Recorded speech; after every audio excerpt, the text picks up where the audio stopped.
I went down earlier this week to the Arizona 9/11 memorial with no preconceptions to draw my own conclusions. Here's what I saw. First, the names of the last two Arizona governors, one a Democrat, the other a Republican, each appointed about half of the commission members. Then the names of the Citizen Commission that put together the memorial. I didn't know the names, or at least not all of them, but those I recognized looked like an all-star list of Arizona citizens. There are 54 inscriptions. They fall into three categories.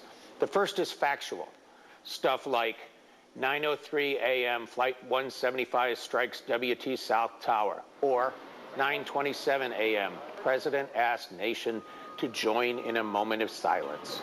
The second set of inscriptions are about the reactions of Arizonans. People of Yuma planted trees. 216 Arizona firefighters respond to WTC. The third and smallest set are a slice of life of the reactions we had to 9/11. Patriotism peaks, fear of foreigners, feeling of invincibility lost. And a couple of these were honest but not pretty. Balbar Singh Soda, a Sikh murdered in Mesa. Foreign-born Americans afraid. And the one that seems to have a few people riled up. You don't win battles with terrorism with more battles. But right above it, the inscription, must bomb back.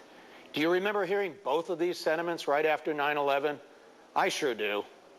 The monument is dignified, balanced, profound, and above all, an honest reflection of 9/11 and our varied reactions to it. So who's upset? Primarily a couple of politicians whose campaigns are going nowhere, and a couple of talk radio hosts, you know, the ones that are always screaming but never listen to anybody who doesn't agree with them. They want to sanitize this monument to reflect only their narrow views. How quickly they forget. There used to be a lot of countries where you'd better clear every word you say with the local Politburo. Thank God most of these are relegated to the dustbin of history. There still are countries where you'd better conform every word you say to the dictates of the local mullah. What these book burners forget is these are the people and ideas that we are fighting against.